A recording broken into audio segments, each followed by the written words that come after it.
10 seconds, 5 seconds. Get ready. Begin. மாண்புமிகு பேரவைத் தலைவர் அவர்களே, இந்த ஆட்சி பொறுப்பேற்று 4வது ஆண்டை நிறைவு செய்து 5வது ஆண்டில் அடியெடுத்து வைக்கும் பொற்காலம் விரைவில் தொடங்க உள்ளது என்பதை முதற்கண் மட்டற்ற மகிழ்ச்சியுடன் தெரிவித்துக் கொள்கிறேன். மக்களுடைய நம்பிக்கைக்கு ஏற்ப தமிழ்நாடு இன்றைக்கு எல்லா துறைகளிலும் தலை நிமிர்ந்து நிற்கிறது என்பதை நெஞ்சை நிமிர்த்தி இந்த மாமன்றத்தில் பெருமையோடு நான் சொல்லிக்கொள்ள விரும்புகிறேன். இது சாதாரண சாதனை இல்லை, கடும் உழைப்பால் விளைந்த சாதனை. இதுவரை தமிழ்நாடு பார்க்காத சாதனை. இன்னும் சொல்ல வேண்டுமென்றால் இந்தியாவிலேயே எந்த மாநிலமும் செய்யாத சாதனை. பொருளாதார வளர்ச்சியில் முதன்மை மாநிலம் என்ற தகுதியை தமிழ்நாடு பெற்று இருக்கிறது. தமிழ்நாட்டின் வரலாற்றிலே இந்த அளவுக்கு வளர்ச்சி இதுவரை ஏற்பட்டதில்லை. இதனை நான் சொல்லவில்லை, ஒன்றிய அரசின் புள்ளி விவரங்கள் தெரிவிக்கின்றன என்பதை இங்கே நான் சுட்டிக்காட்ட விரும்புகிறேன். கடந்த 4 ஆண்டுகளில் கல்விக்காக அரசு செய்திருக்கின்ற திட்டங்களால் நடுநிலைப் பள்ளிகளில் இடைநிற்றலே இல்லை என்ற நிலையை நாம் எய்தி இருக்கிறோம். உயர்கல்வியை எடுத்துக்கொண்டால் இந்தியாவில் உள்ள சிறந்த 100 கல்வி நிறுவனங்களில் தமிழ்நாட்டில் இருக்கின்ற 18 கல்வி நிறுவனங்கள் இடம் பெற்றுள்ளன.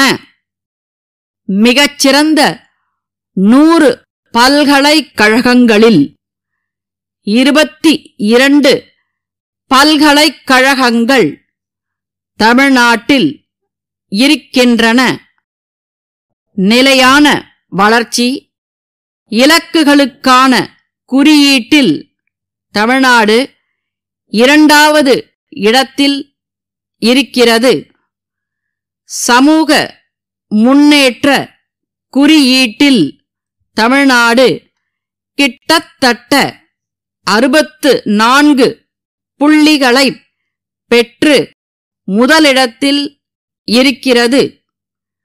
மருத்துவ துறையை எடுத்துக்கொண்டால் இந்தியாவிலேயே தமிழ்நாட்டில்தான் அதிக அளவில் அரசு மருத்துவர்கள் இருக்கிறார்கள்.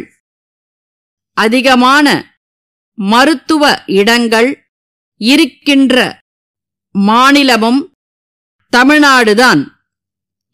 ஒரு மாநிலத்தில் தொழில் வளர்கிறது, தொழிற்சாலைகள் பெருகுகின்றன, பெண்கள் முன்னேற்றம் காண்கிறார்கள், உற்பத்தி அதிகரிக்கிறது, சுற்றுலா பயணிகளின் எண்ணிக்கை அதிகரிக்கிறது, ஆலயங்கள் தழைக்கின்றன என்று சொன்னால் அங்கே சட்டம் ஒழுங்கு சிறப்பாக செயல்படுகிறது என்று பொருள்.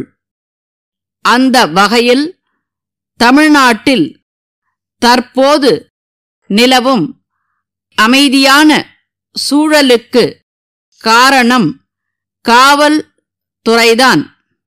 மாநில நலன்களுக்கான இந்த அரசின் பயணம் தொடரும் என்று தெரிவித்து என் உரையை நிறைவு செய்கிறேன். மதுரையில் உள்ள பத்மநாபன் நிறுவனத்தின் மேலாளர், சென்னையில் உள்ள நாராயணன் நிறுவனத்தின் மேலாளருக்கு எழுதிய கடிதம். அன்புடையீர், தாங்கள் அனுப்பிய நோட்டுப் புத்தகங்கள் மற்றும் எழுது பொருட்கள் மிக நல்ல முறையில் கிடைக்கப் பெற்றன என்பதை மகிழ்ச்சியுடன் தெரிவித்துக் கொள்கிறேன். தாங்கள் அனுப்பிய பொருட்கள் அனைத்தும் மிக வேகமாக விற்பனையாகிக் கொண்டிருக்கின்றன. விரைவில் அனைத்து பொருட்களும் தீர்ந்துவிடும் நிலைமை ஏற்பட்டுள்ளது. கோடைக்கால விடுமுறை முடிந்து பள்ளிகள் திறக்க இருப்பதால் நோட்டுப் புத்தகங்கள் மற்றும் எழுது பொருட்களுக்கான தேவை மிகவும் அதிகரிக்க வாய்ப்பு இருக்கிறது. எங்களுக்கான தேவை குறித்து நாங்கள் மதிப்பீடு செய்து கொண்டிருக்கிறோம். இந்த பணி முடிந்தவுடன் விரைவில் எங்களுடைய தேவை குறித்த கடிதத்தினை தங்களுக்கு அனுப்புகிறோம். இத்துடன் தாங்கள் ஏற்கனவே அனுப்பிய எழுது பொருட்களுக்கான காசோலையை இணைத்துள்ளோம். நன்றி. தங்கள் நம்பிக்கையுள்ள